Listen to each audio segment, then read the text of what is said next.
To solve the two problems we just looked into, HTTP Client Factory was introduced.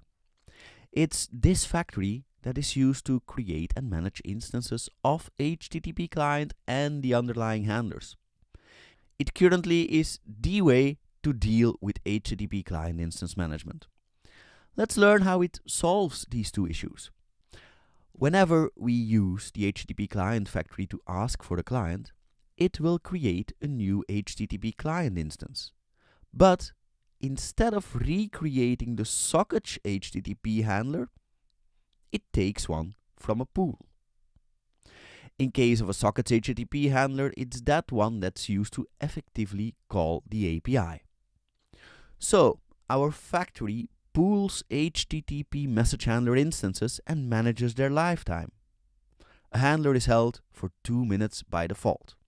So, any request for a new HTTP client can share a previously created handler and thus the connection as well. Important here, as long as the handler is still in use, for example for a long-running request, it remains available. Thanks to this, our issue with too many open connections and sockets is mitigated.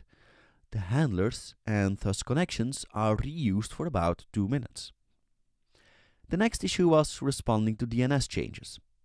And it's the fact that a socket's HTTP handler instance is only around for about 2 minutes, unless it's in use, that mitigates the issue.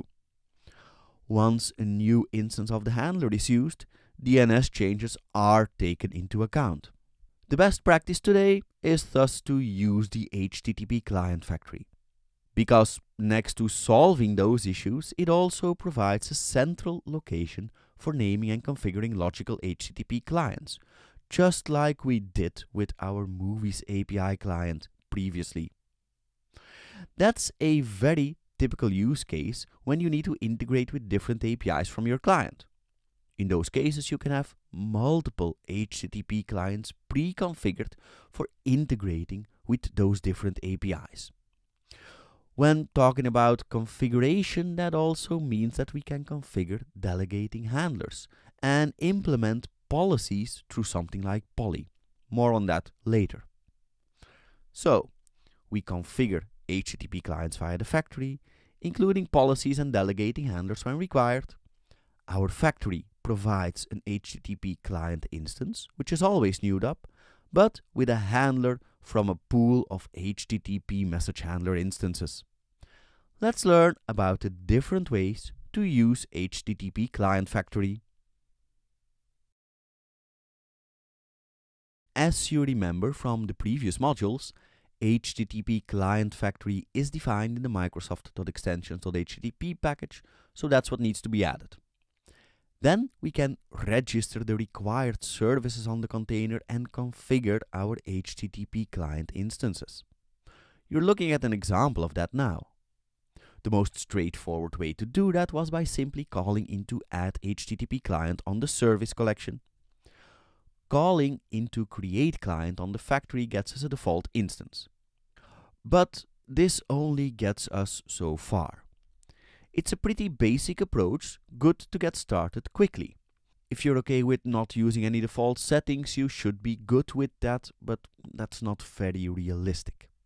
Clients can integrate with different APIs or with the same one but with different settings.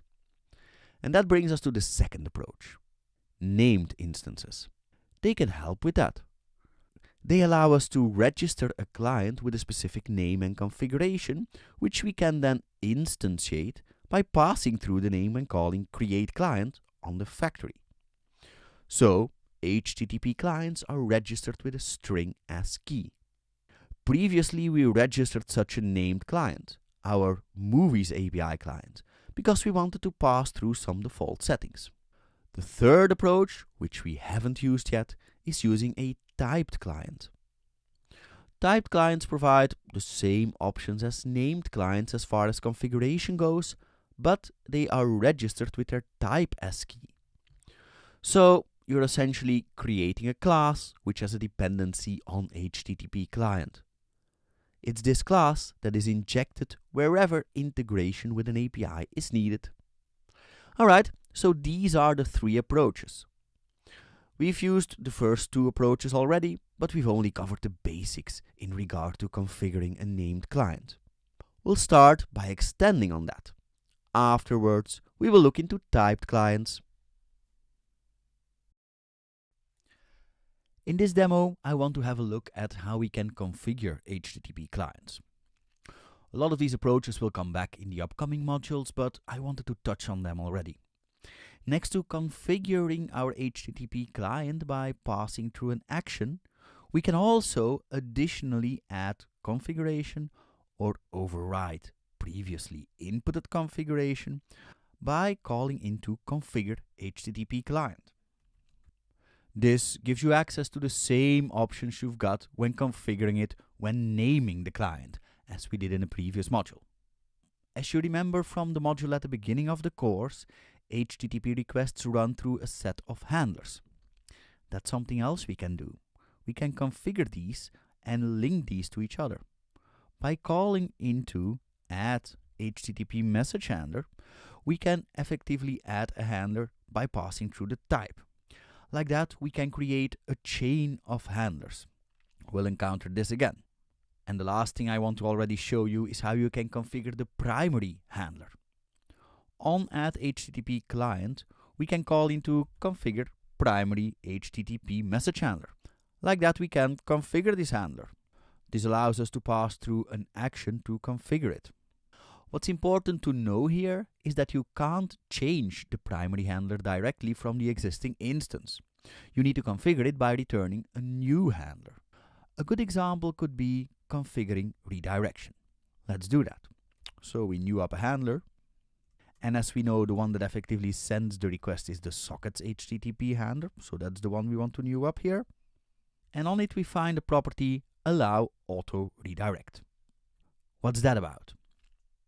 Well, it's not uncommon for APIs to include redirection responses when they evolve. For example, at a given time in the past, the movies at level of our API may have existed at another place. For example, at the location films. This happens to be the case. So after some time, the route API /films was changed to API /movies. As an API developer, you can make that known by returning a redirection-based response, like a 302 redirect. And that is exactly what happens when you navigate to API /films. By default, HTTP client will listen to this and automatically redirect to API /movies when we try to get API /films. So, allow auto redirect is by default set to true. By setting it to false, we avoid this behavior. So maybe we should give that a try to see what gives. This can be useful if clients want to explicitly know about this redirection, so eventually the client-side code can be changed as well. So we've configured our handler. Now let's add a method to test to our HTTP client factory samples class. Let's first inject the dependencies, which is the HTTP client factory and our options wrapper. We know that by now. And then let's add a method to test. I'm gonna name that method getFilmsAsync, and I'm just gonna paste that in because it is very straightforward. There's nothing new here. We create a client via the HTTP client factory. We construct an HTTP request message to get API /films. We send the request, ensure that it's successful, and try to deserialize the response. I do need to import the system.text.json namespace, so let's do that. There we go. And let's also import the movies.client.models namespace. And there we go. That resolves. Now let's ensure that this method is called when runAsync is executed. And let's give this a try. And there we go, we crash.